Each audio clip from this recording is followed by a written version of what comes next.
Hello everybody. I have another chapter to read to you from Little House in the Big Woods. All right, we're gonna read chapter 9. It's called Going to Town. Let me show you this top picture. Going to town. Let's find out when they go to town. After the sugar snow had gone, spring came. Birds sang in the leafing hazel bushes along the crooked rail fence. The grass grew green again and the woods were full of wildflowers. Buttercups and violets, thimble flowers, and tiny starry grass flowers were everywhere. As soon as the days were warm, Laura and Mary begged to be allowed to run barefoot. At first, they might only run around the woodpile and back in their bare feet. Next day, they would run farther, and soon their shoes were oiled and put away, and they ran barefoot all day long. Every night they had to wash their feet before they went to bed. Under the hems of their skirts, their ankles and their feet were as brown as their faces. They had playhouses under the two big oak trees in front of the house. Mary's playhouse was under Mary's tree, and Laura's playhouse was under Laura's tree. The soft grass made a green carpet for them. The green leaves were the roofs, and through them they could see bits of the blue sky.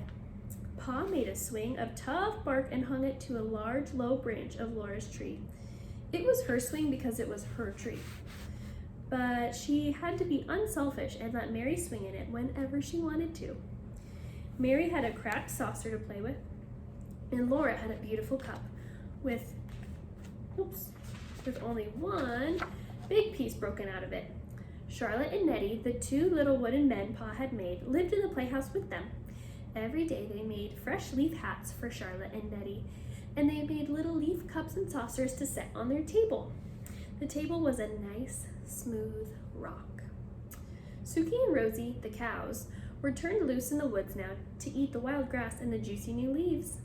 There were 2 little calves in the barnyard and 7 little pigs with the mother hog in the pig pen.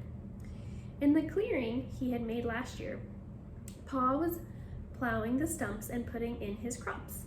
One night he came in from work and said to Laura, "What do you think I saw today?" She couldn't guess.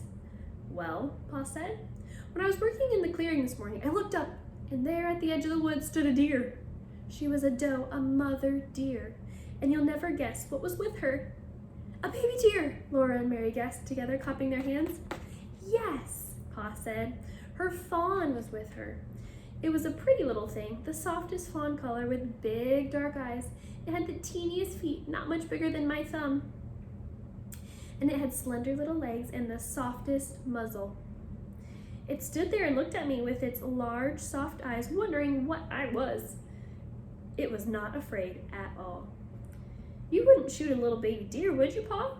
Laura asked. "No, never," he answered. "Nor its ma, nor its pa. No more hunting now, till all the wild little animals have grown up. We'll just have to do without fresh meat until fall." Pa said that as soon as he had the crops in, they would all go to town. Laura and Mary would go too. They were old enough now. They were very much excited, and next day they tried to play going to town. They could not do it very well because they were not quite sure what a town looked like. They knew that there was a store in the town, but they had never seen a store. Can you imagine never seeing a store in your entire life? That's crazy. Nearly every day after that, Charlotte and Nettie would ask if they could go to town. But Laura and Mary always said, "No, dear, you can't go this year. Perhaps next year if you are good. Then you can go." Then one night, Pa said, "We'll go to town tomorrow." That night, though it was the middle of the week, Ma bathed Laura and Mary all over and she put up their hair.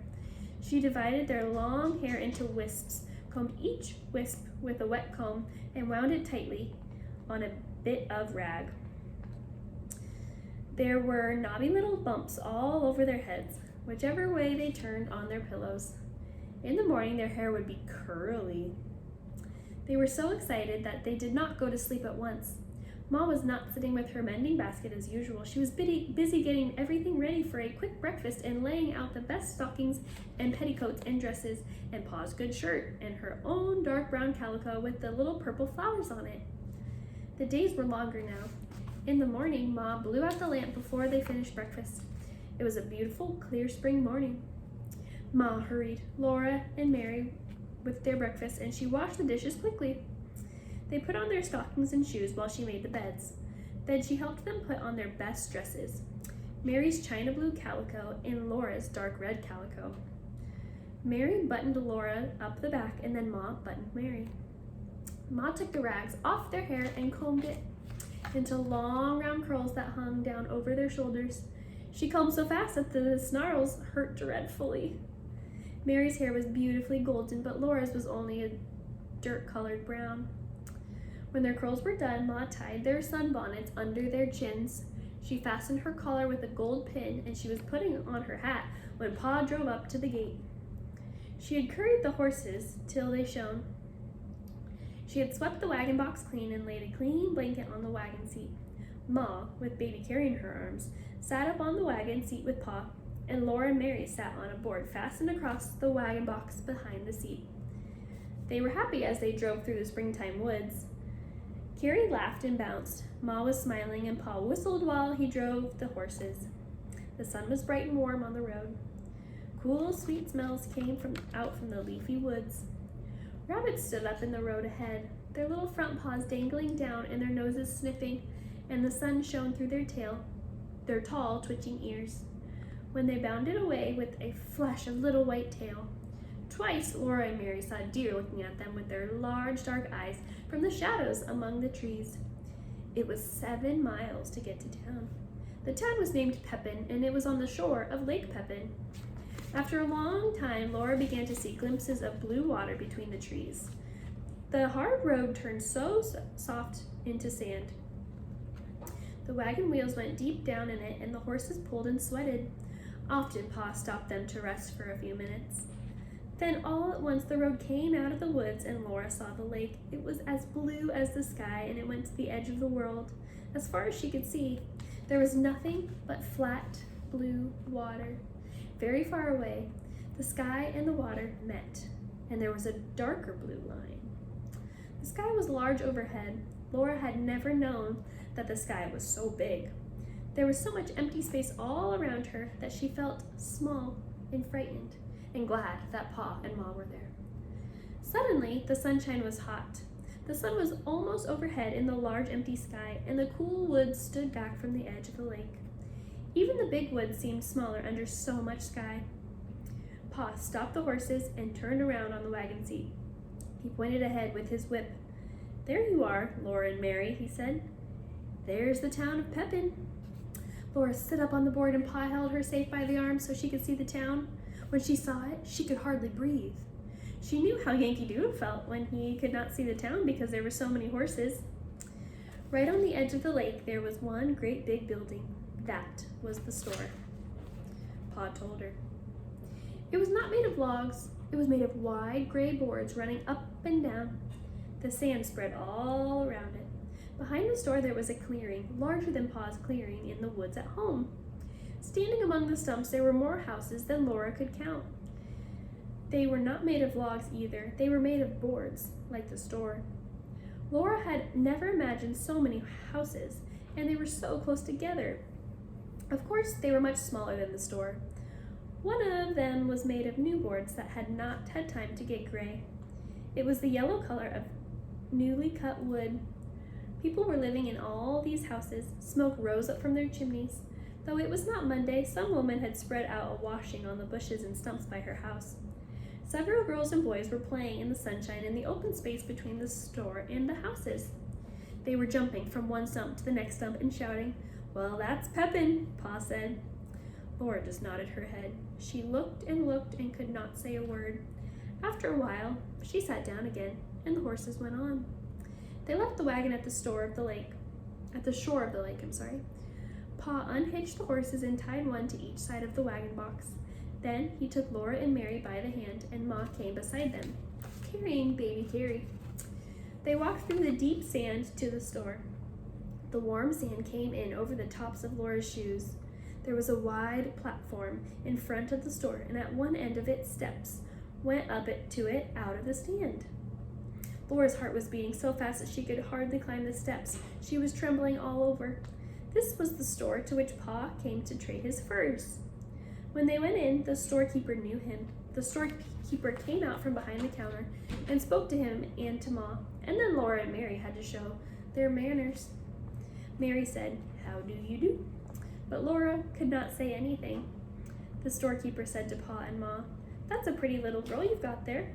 And he admired Mary's golden curls, but he did not say anything about Laura or about her curls. They were ugly and brown. The store was full of things to look at.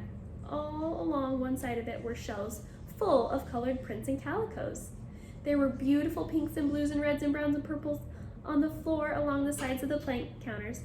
There were kegs of nails and kegs of round, gray shot, and there were big wooden pails full of candy.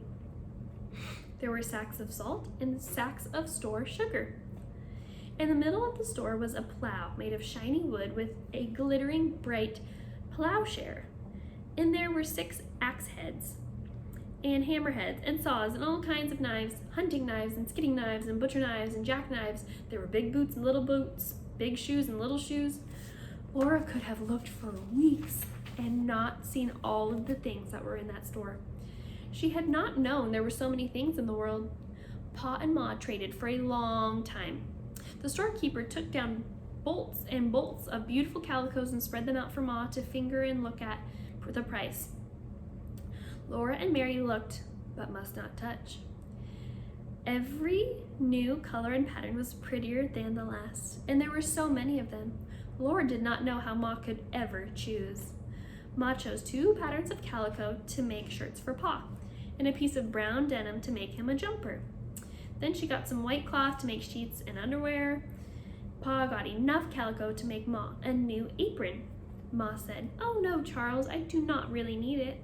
But Pa laughed and said she must pick it out, or he would get her the turkey red piece with the big yellow pattern. Ma smiled and flushed pink, and she picked out a pattern of rosebuds and leaves on a soft fawn-colored ground. Then Pa got for himself a pair of goluses and some tobacco to smoke in his pipe. And Ma got a pound of tea and a little paper package of store sugar to have in the house when company came. It was a pale brown sugar, not dark brown like the maple sugar Ma used for every day. When all the trading was done and the storekeeper gave Mary and Laura each a piece of candy, they were so astonished and so pleased that they just stood looking at their candies.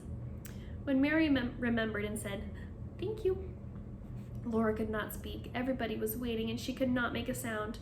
Ma had to ask her, "What do you say, Laura?" Then Laura opened her mouth and gulped and whispered, "Thank you." After that, they went out of the store. Both pieces of candy were white and flat and thin and heart-shaped. There was printing on them in red letters. Ma read it for them. Mary said, "Roses are red, violets are blue. Sugar is sweet, and so are you." Laura's only said, "Sweets to the sweet." The pieces of candy were exactly the same size. Laura's printing was larger than Mary's. They all went back through the sand to the wagon on the lake shore. Pa fed the horses on the bottom of the wagon box some oats he had brought for their dinner. Ma opened the picnic box. They all sat on the warm sand near the wagon and ate bread and butter and cheese, hard-boiled eggs, and cookies. The waves of Lake Pepin curled up on the shore at their feet and slid back with the smallest hissing sound. After dinner, Pa went back to the store to talk a while with other men. Ma sat holding Carrie quietly until she went to sleep, but Laura and Mary ran along the lake shore, picking up pretty pebbles that they had been rolling back and forth by the waves until they were polished smooth. There were no pebbles like that in the big woods. When she found a pretty one, Laura put it in her pocket, and there were so many, each prettier than the last, that she had filled her pocket full. Then Pa called, and they ran back to the wagon, for the horses were hitched up and it was time to go home. Laura was so happy when she ran through the sand to Pa with all those beautiful pebbles in her pocket. But when Pa picked her up and tossed her into the wagon, a dreadful thing happened. The heavy pebbles tore her pocket right out. The pocket fell and the pebbles rolled all over the bottom of the wagon. Laura cried because she had torn her best dress. Ma gave Carrie to Pa and came quickly to look at the torn place. Then she said it was all right. "Stop crying, Laura," she said. "I can fix it." She showed Laura that the dress was not torn at all, nor the pocket. The pocket was a little bag sewn into the seam of the dress skirt and hanging under it. Only the seams had ripped. Ma could sew the pocket in again, as good as new. "Pick up the pretty pebbles, Laura," Ma said. "And another time, don't be so greedy." Here's the picture of Laura, sad about her pockets. Nothing like that had ever happened to Mary. Mary was a good little girl who always kept her dress clean and neat and minded her manners. Mary had lovely golden curls, and her candy heart had a poem on it. Mary looked very good and sweet, unrumpled and clean, sitting on the board beside Laura. Laura did not think it was fair. But it had been a wonderful day, the most wonderful day in her whole life. She thought about the beautiful lake and the town she had seen, and the big store full of so many things. She had the pebbles carefully in her lap, and her candy heart wrapped carefully in her handkerchief until she got home and could put it away to keep always. It was too pretty to eat.